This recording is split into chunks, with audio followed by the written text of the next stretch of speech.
नमस्कार, मी संतोष. आपण 10वी गणित भाग ए या विषयाचे लेक्चर सिरीज चालू करतोय. तर पहिला चॅप्टर आहे linear equation in two variable किंवा मराठीत दोन चलातील रेषीय समीकरणे. त्यातील आपण पहिलं लेक्चर आज आपण पाहूया. तर चला लेक्चरला सुरुवात करूया. नमस्कार.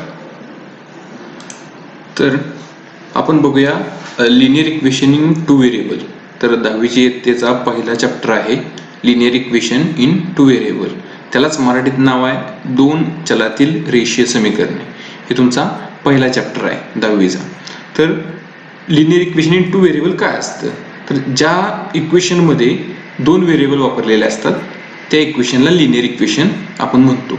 तर दोन व्हेरिएबल म्हणजे काय, तर हे कुठल्या फॉर्म मध्ये असतं, तर ax plus by plus c is equal to 0.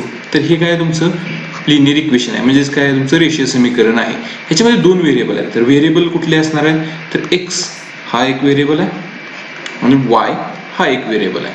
तर आपण ते टू व्हेरिएबलचं इक्वेशन आहे किंवा दोनच चलाचं इक्वेशन आहे तर कसं ओळखायचं, तर त्यात दोन इक्वेशन असतात, व्हेरिएबल असतात. एक असतं x व्हेरिएबल आणि दुसरं असेल y व्हेरिएबल. ते m घेतला असेल तुम्ही, n असेल, u असेल, v असेल, काही असेल, पण तुमचे दोनच व्हेरिएबल असतील, x आणि y. आणि त्या प्रत्येक व्हेरिएबलची डिग्री, ह्या x व्हेरिएबल किंवा y व्हेरिएबल ह्याची डिग्री असते ती तुमची एक असते. डिग्री एक असते किंवा मराठीत त्याला कोटी एक असणार आहे असं म्हणूया आपण. तर डिग्री म्हणजे काय, तर आता हे ax प्लस by हे जे इक्वेशन आहे, तर ह्या एक्सच्या वरती डिग्री जी आहे ही किंवा कोटी इथं काही दिलेलं नाही, याचा अर्थ काय आहे, हे एक आहे. वायच्या वरती डिग्री काही दिलेली नाही, याचा अर्थ काय आहे, इथं एक आहे. तर त्या व्हेरिएबलची जी डिग्री आहे ती डिग्री आपल्याला काय पाहिजे, एक पाहिजे, तरच त्याला आपण लिनियर इक्वेशन म्हणू. तर पहिला पार्ट काय होता आपला, तर दोन व्हेरिएबल पाहिजेत, दोन चल पाहिजेत किंवा दोन व्हेरिएबल पाहिजेत, हा फर्स्ट पार्ट. सेकंड पार्ट काय होता की त्याची डिग्री किंवा मराठीत त्याला कोटी म्हणतात. तर कोटी काय पाहिजे, एक पाहिजे. तर इथे x व्हेरिएबल आहे, y व्हेरिएबल आहे, त्याची डिग्री पण एक आहे आणि एकाच वेळी a आणि b 0 नको आहे. तर काय असणार आहे, एकाच वेळी a किंवा b ची व्हॅल्यू ही 0 नसायला पाहिजे. तर इथं a आणि b ह्या दोन्ही पैकी a पण 0 नसायला पाहिजे आणि b पण 0 नसायला पाहिजे. जर अशा कंडिशन असतील तर आपण त्याला काय म्हणतोय, linear equation in two variable. तर हा त्याचा सिम्पली फॉर्मॅट आहे, ax plus by plus c is equal to 0. किंवा हेच इक्वेशन आपण असंही लिहितो, ax plus by is equal to, हे c जर ह्या साईडून पलीकडे गेलं तर ते काय होणार आहे, मायनस c होईल किंवा इथे काही व्हॅल्यू असेल. फॉर एक्झाम्पल मी इथे घेतो की तुम्हाला 10x अधिक 5y बरोबर 20 अशा टाइपमध्ये तुमचं इक्वेशन असणार आहे, जिथं हे एक व्हेरिएबल आहे, हा एक व्हेरिएबल आहे, दोन व्हेरिएबल आहेत आणि त्यांची डिग्री जी आहे ती एक आहे. तर हे झालं तुमचं टू व्हेरिएबल लिनियर इक्वेशन. तर आता ह्यामध्ये आपल्याला जे दोन व्हेरिएबल आपण जर वापरले तर त्याला दोन इक्वेशन वापरले तर आपण त्याला एक सामायिक इक्वेशन, एक सामायिक समीकरण म्हणतो किंवा सायमल्टेनियस इक्वेशन. म्हणजे काय, तर समजा 10x plus 5y is equal to 20 हे सपोज एक इक्वेशन आहे आणि 5x plus 5y is equal to 15 हे दुसरे इक्वेशन आहे. आणि जर ही दोन्ही इक्वेशन आपण एकाच वेळी सोडवत असू तर त्या इक्वेशनला आपण काय म्हणणार आहे, सायमल्टेनियस इक्वेशन किंवा एक सामायिक समीकरण. तर हा पार्ट आपण नंतर बघूया. त्याच्या आधी तुमच्या बुक मध्ये एक असाइनमेंट दिलेलं आहे, एक टेबल तुम्हाला पूर्ण करायला सांगितलेलं आहे. जे टेबल असं आहे, हे टेबल आहे जिथं तुम्हाला ते समीकरण ओळखायचे. Complete the following table. Okay, हे टेबल मी मोठं करतो.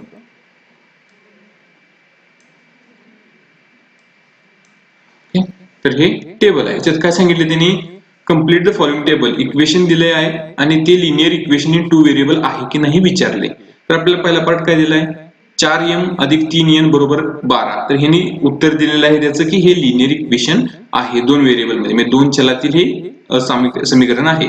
तर m आणि n हे दोन व्हेरिएबल आहेत, त्याची डिग्री एक आहे आणि हे तर कुठंच 0 नाहीये, त्यामुळे हे इक्वेशन आहे, लिनियर इक्वेशन आहे.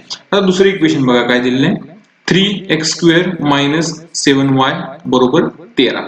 3x² वजा 7y बरोबर 13. तर इथे दोन व्हेरिएबल आहेत, x व्हेरिएबल आहे आणि y व्हेरिएबल आहे. पण याची डिग्री आहे जी आहे x ची डिग्री ही 2 आहे. तर आपल्याला 2 डिग्री नको आहे, आपल्याला डिग्री काय पाहिजे, तर डिग्री एकच असली पाहिजे. म्हटल्यानंतर हे लिनियर इक्वेशन इन 2 व्हेरिएबल नाही, म्हणजे दोन चलातील हे रेषीय समीकरण नाही. त्यानंतर आपला पुढचा पार्ट आहे तो इक्वेशन आहे ते √2x किंवा वर्गमुळात 2x वजा वर्गमुळात 5y बरोबर 16. तर आता हे लिनियर इक्वेशन आहे का, तर आहे. का, तर मी उदाहरण सांगतो. आता इथे मी वर्गमुळात 4 घेतो 4x वजा इथं वर्गमुळात मी 16 घेतो बरोबर 16. तर वर्गमुळात 4 म्हणजे काय, तर त्याचं वर्गमूळ काय 4चं 2 आहे, 2x झालं वजा 16चं काय आहे तर 4 आहे, 4y झालं बरोबर 16. आता जर हे इक्वेशन तुम्ही बघितलं तर हे व्हेरिएबल x आहे, व्हेरिएबल y आहे आणि दोघांची डिग्री 1 आहे. त्यामुळं हे तुमचं जे आहे ते लिनियर इक्वेशन इन 2 व्हेरिएबल आहे. त्यानंतर तिसरं आहे 0x अधिक 6y वजा 3. तर ह्याच्यात 0 आहे, एकाच वेळी 0 नको आहे कुठलं इक्वेशन. म्हणजे काय झालं, हे फक्त 0x म्हणजे x ची व्हॅल्यू ही 0 झाली. इथे देतो 0x प्लस 6y वजा 3 बरोबर 0.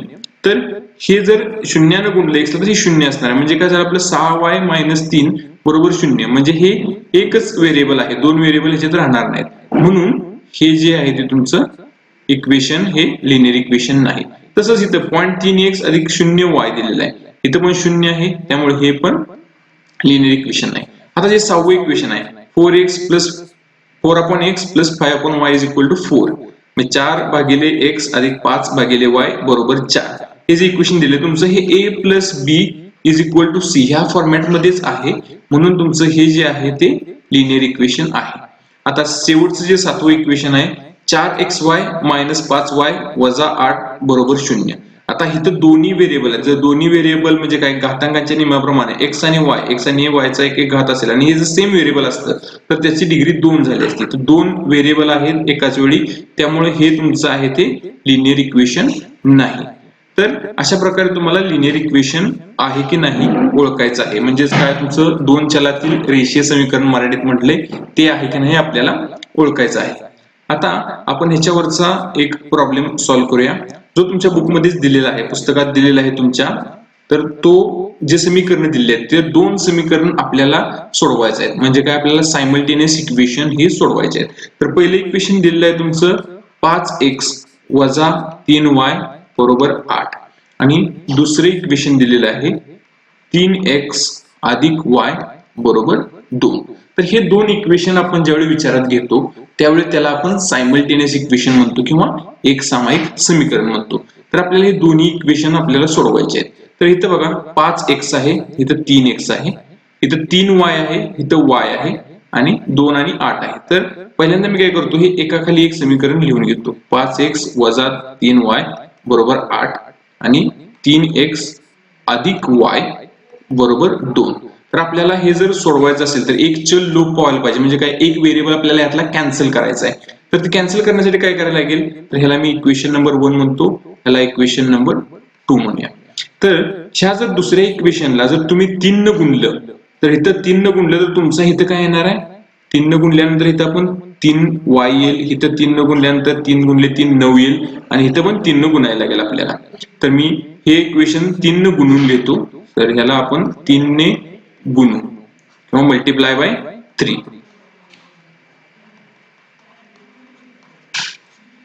तर हे इक्वेशन तुमचं बनेल 3 गुणिले 3 म्हणजेच 9x. इक्वेशन बनेल तुमचं अधिक 3y आणि बरोबर 3 गुणिले 2 6. तर हे आपल्याला इक्वेशन नंबर 2 तुम्हाला ह्या फॉर्म मध्ये मिळेल. आता काय करूया आपण, इक्वेशन नंबर 2, आता मी ह्याला इक्वेशन नंबर 2च म्हणतो, जे आपण 3 ने गुणून तयार केलेलं आहे. तर आता ह्या दोन्ही साईडला आपण 3 न गुणल्यामुळे ह्या इक्वेशन मध्ये काहीही फरक पडत नाही. उजवी साईड आणि डावी साईड, लेफ्ट हँड साईड आणि राईट हँड साईड आपण 3 न गुणलेली आहे. त्यामुळे इक्वेशनची व्हॅल्यू जे काय आहे ते आहे असंच राहणार आहे. तर आता आपण काय करूया, इक्वेशन 1 मधून इक्वेशन 2 हे जे आहे ते ऍड करू. इक्वेशन 1 अधिक इक्वेशन 2, समीकरण 1 मध्ये समीकरण 2 आपण बेरीज करणार आहे दोन्हीची. तर मी पहिल्यांदा समीकरण 1 इथे लिहितो. तर असेल तुमचं 5x वजा 3y बरोबर 8 आणि दुसरं समीकरण होतं 3, मी आता गुणून जे मिळालेलं समीकरण आपल्याला जे हे समीकरण आहे ते 9x अधिक 3y बरोबर 6. तर हे दोन्ही इक्वेशन लिहिली आणि ह्याची आपण आता बेरीज करणार आहे. तर बेरीज करताना x दोन्हींचा x चा कोएफिशियंट हा 5 आहे, 9 चा कोएफिशियंट हा 9 आहे. तर x कोएफिशियंट असल्यामुळे आपण ह्याची बेरीज करणार आहे. 9 अधिक 5 बरोबर 14x.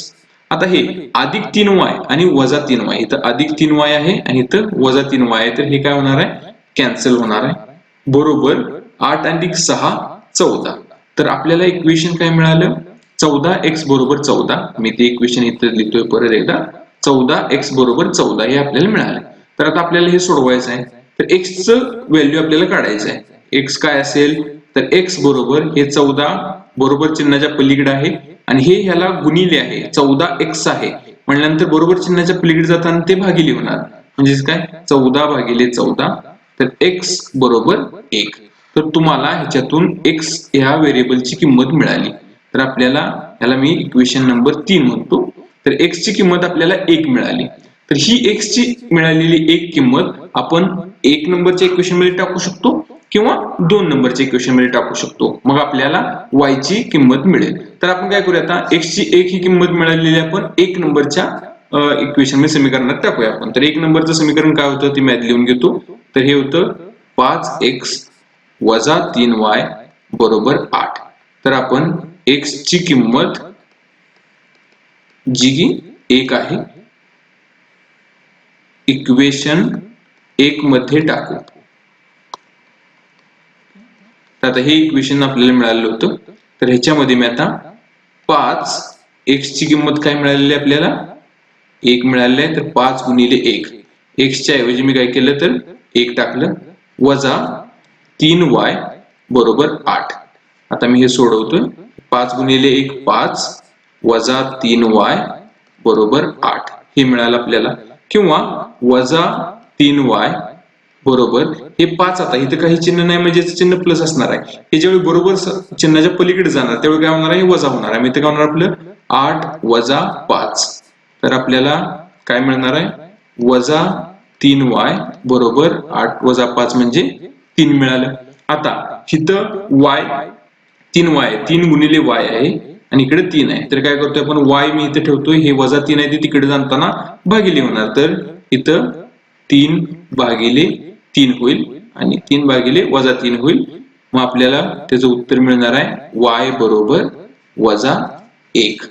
तर अशा रीतीने आपल्याला x आणि y या दोन्हीचे उत्तर मिळालेले आहेत. x म्हणजे काय होतं आपलं 1 होतं आणि y मिळालेलं आहे वजा 1. तर अशा प्रकारे आपण हे एक सामायिक समीकरण सोडवू शकतो किंवा सायमल्टेनियस इक्वेशन हे आपण सोडवू शकतो.